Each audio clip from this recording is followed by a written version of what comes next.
इसलिए राष्ट्र की चिंता मेरे पूरे इस डिस्कोर्स में है। इसलिए मैं चाहता हूं उन मुद्दों को उठाइए जिससे राष्ट्र आपके हाथ से हर दिन जो निकल रहा है वो रुक जाए कम से कम। हर दिन आपके हाथ से निकल रहा है और आप किसी गलतफहमी के शिकार हैं। हम 70 करोड़ हैं, हम 80 करोड़ हैं। गिनती से कुछ हो रहा होता तो बात ही अलग है। आपने हर प्रयोग करके देख लिया, ये ब्राह्मण है, ये ठाकुर है, ये फलाना है, ये ढिमाका है, ये दलित है, सारे प्रयोग कर लिया आपने। लेकिन किसी ने आपको नहीं बताया कि ये जो जाति व्यवस्था थी ये सामाजिक व्यवस्था थी, मजहब व्यवस्था नहीं थी। ये समाज को चलाने के लिए थी। जैसे ये पुलिस का काम करेंगे, कोई डॉक्टर का काम करेगा, कोई इंजीनियर का काम करेगा, कोई पत्रकारिता का काम करेगा, सबके काम बटे हुए थे ताकि समाज की जो सिस्टम है वो चलता रहे। उसे आपने धार्मिक व्यवस्था में कन्वर्ट करने दिया लोगों को और फिर आपको यह लगने लगा कि शायद यही है। और आपके पास एक नहीं हजारों कारण है। हमारी जो संस्कृति है, हम सब जानते हैं कि मर्यादा पुरुषोत्तम राम क्षत्रिय थे। उन्होंने उस रावण जो कि ब्राह्मण था उसका वध किया था।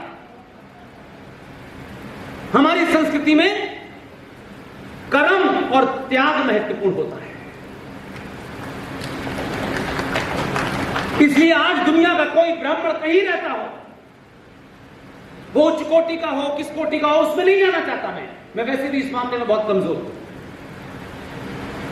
आज भी भारत का ब्राह्मण मर्यादा पुरुषोत्तम राम को अपना आदर्श मानता है। इसलिए यह मत कहिए कि हम जिस व्यवस्था की बात कर रहे हैं, ये जो झूठ बोला गया ब्राह्मणों ने दलितों पर अत्याचार किया है, वे पॉलिटिकल नैरेटिव को आपने अपना नैरेटिव बना लिया। अंग्रेज रहे 200-250 साल, उससे पहले मुगल रहे। ब्राह्मणों के पास कहां सत्ता थी भाई? कहां अत्याचार कर दिया हमने? और अगर हम अत्याचारी थे, आज की डेट में ओबीसी और दलितों की बात अगर की जाए, हम इतने ही बुरे थे और ब्राह्मण को इतनी ही नफरत थी दलित से, तो वाल्मीकि रामायण हर के घर में रखी हुई है। वही अंतिम है, वही पूजी जाती है। इसलिए यह नहीं कह सकते कि जिन नैरेटिव्स को आपने सुन लिया है, आप उन्हीं नैरेटिव को चला रहे हैं। इसलिए जो काम जिसका था वो नहीं किया ईमानदारी से और बिचौलिए बीच में आ गए। उस कारण आज तक आपने 70 सालों में अपने सीने पे हाथ रखिए, अपने स्वार्थों से ऊपर उठिए और एक बार सोचिए कि आपने कब हिंदुस्तान में सत्ता चुनते वक्त ब्राह्मण, ठाकुर, दलित, अपर कास्ट, लोअर कास्ट, महादलित, गैर पिछड़ा, यही सोच के आपने वोट दिया 70 साल तक। इसलिए अगर सुधार शुरू हो गया है तो दोबारा से कुछ लोग उस एजेंडे पे ले जाना चाहते हैं, उनसे चेतन रहिए, उनसे अलर्ट रहिए, सावधान रहिए। बहुत सारे लोग अपने पॉलिटिकल डिस्कोर्स में कहते हैं कि 2014 में हिंदूवादी सत्ता में आए। आधा सच है। 2014 पैदा इसलिए हुआ कि आपने पहली बार सनातनी हिंदुओं के वोट दिया।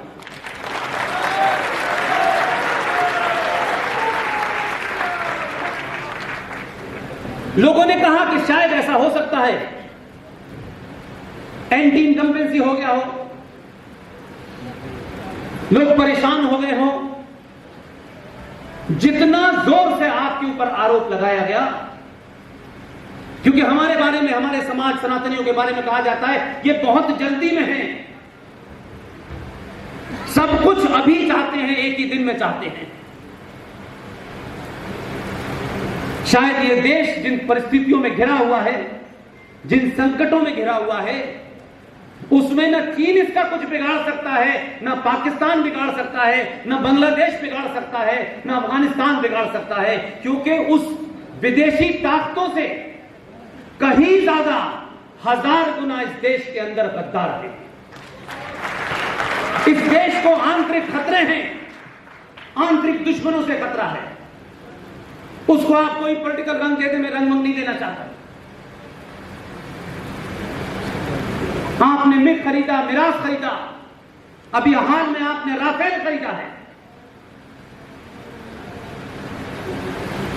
क्या 100 करोड़ हिंदू इस देश के ये नहीं कह सकते अपनी सरकार से? क्या इसके लिए कभी सड़कों पे आप नहीं आ सकते कि फ्रांस से आपने पैसे देकर के राफेल खरीदा है? जो फ्री में उन्होंने जिहादियों के खिलाफ कानून बनाए वो तो ले लो यार, वो फ्री में मिलेगा, बगैर पैसों के मिल रहा है। इसलिए राफेल भारत देश को बचा सकते हैं, राफेल भारत राष्ट्र को नहीं बचा सकते।